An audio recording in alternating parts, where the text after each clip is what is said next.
Hello, students. This is the second part of the chapter Money and Credit, and our today's first topic is Term of Credit.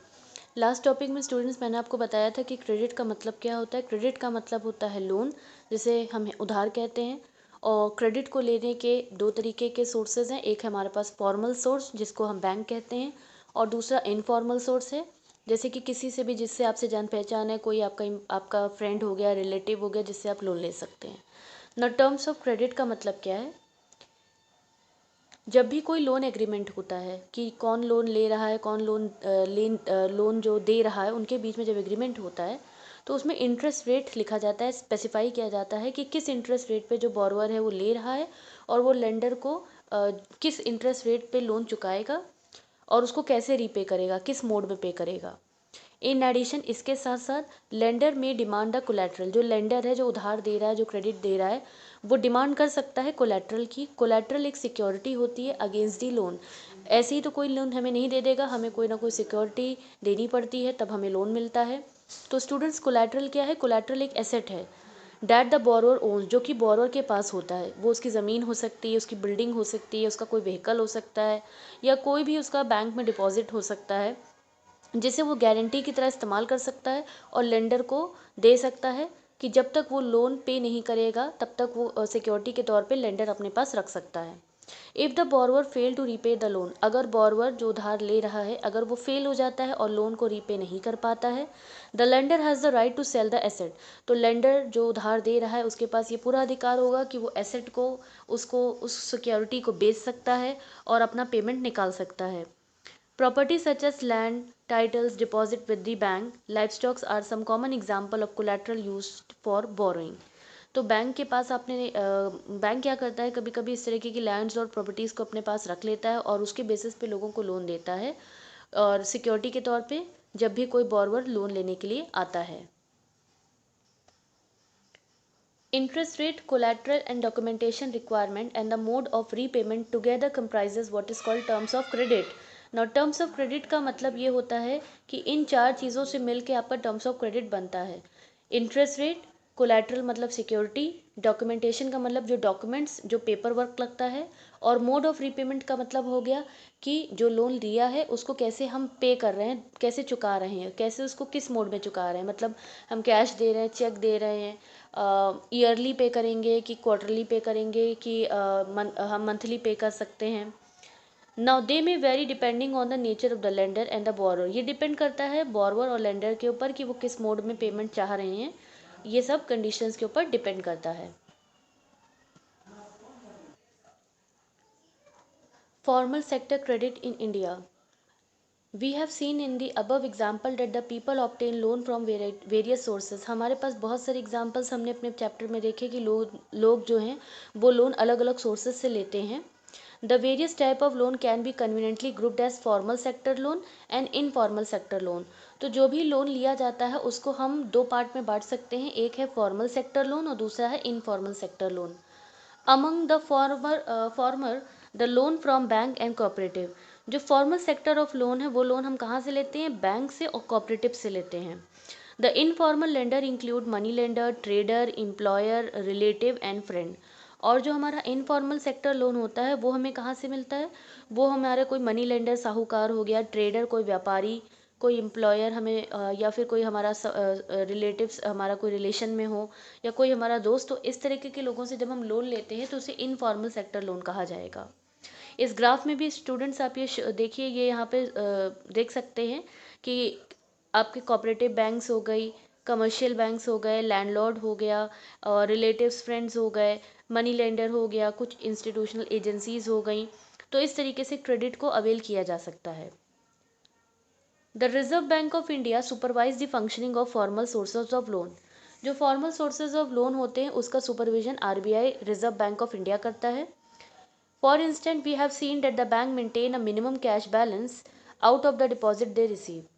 पहले हमने students मैंने आपको बताया था कि bank जो है सारा डिपॉजिट जितना उसके पास आता है उसको नहीं रखता है, उसको मार्केट में भी सर्कुलेट कर देता है। वो मिनिमम कैश बैलेंस अपने पास रखता है ताकि बोरोवर्स कभी भी विड्रॉ करने आए तो उनकी डिमांड पूरी की जा सके, और बाकी जो भी बैलेंस होता है मनी का वो बैंक जो है वो मार्केट में लगा देता है।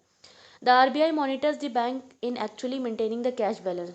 तो आरबीआई ये भी चेक करता रहता है कि बैंक जो है वो कैश बैलेंस अपने पास मेंटेन कर रहे हैं कि नहीं, कि ऐसा तो नहीं है कि बैंक्स ने सारा का सारा पैसा जो है वो मार्केट में लोन में ही लगा दिया हो। Similarly, the RBI sees that the bank give loan not just for profit making business and trader but also to the small cultivator, small scale industry, to small borrower। RBI ये भी देखता है कि जो बैंक्स हैं वो सारा का सारा जितना भी लोन है वो सिर्फ प्रॉफिट मेकिंग बिजनेस के लिए ना दें, कि सिर्फ प्रॉफिट मेकिंग जहाँ से हो रही है सिर्फ उनको लोन दिया जा रहा है या व्यापारियों को, ट्रेडर्स को दिया जा रहा है, बल्कि आरबीआई ये भी वॉच करता है कि लोन जो है छोटे छोटे कल्टिवेटर्स, फार्मर, छोटी छोटी इंडस्ट्रीज़ को भी दिया जाए, ताकि उनकी भी ताकि सोशल वेलफेयर भी हो सके और उनका काम भी बढ़ सके। Periodically, bank have to submit information to the RBI on how much they are lending to whom and at what interest rate। और साथ ही साथ बैंक को पीरियडिकली समय समय पर आरबीआई को इन्फॉर्मेशन देनी पड़ती है कि उन्होंने किन किन लोगों को लोन दिया है, कितनों को लोन दिया है, किस रेट ऑफ इंटरेस्ट पे दिया हुआ है। Now there is no organization which supervise the credit activities of lenders in the informal sector. लेकिन जो इनफॉर्मल सेक्टर होता है और उसमें जो लेंडर्स होते हैं, उधार देने वाले लेंडर्स होते हैं, ऐसी कोई भी ऑर्गेनाइजेशन नहीं है जो उनका सुपरविजन कर सके या उनकी एक्टिविटीज़ पे नज़र रख सके। They can lend at whatever interest rate they choose. वो किसी भी इंटरेस्ट रेट पर लोगों को लोन देते हैं और जिस रेट ऑफ इंटरेस्ट पे वो लोन देना चाहते हैं वो लोगों को देते हैं। There is no one to stop them from using unfair mean to get their money back. और ना ही कोई भी ऐसा होता है जो कि उनको रोक सके कि वो जब गलत तरीकों का इस्तेमाल करते हैं अपना पैसा वापस वसूलने के लिए, तो कोई भी उनको चेक नहीं करता है, ना ही उनको कोई रोक पाता है। Compare to the formal lender, most of the informal lender charge a much higher interest on loan. Formal sector के मुकाबले जो इनफॉर्मल सेक्टर लोन का होता है वो काफ़ी ज़्यादा high rate of interest charge करता है लोन के ऊपर।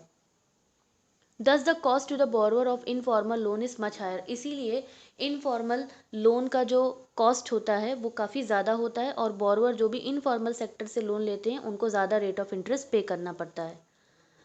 Higher cost of borrowing mean a large part of the earning of the borrower is used to repay the loan। अगर इनफॉर्मल सेक्टर लोन से लोन लिया जाता है तो उसकी कॉस्ट भी उतनी हाई हो जाती है, जिसका मतलब ये हुआ कि बोरोवर का एक लार्ज पार्ट ऑफ इनकम जो है वो लोन को रीपे करने में चला जाता है। Hence borrower have less income, इसीलिए बोरोवर के पास कम इनकम बचती है अपने लिए। In certain cases the high interest rate for borrowing can mean that the amount to be repaid is greater than the income of the borrower।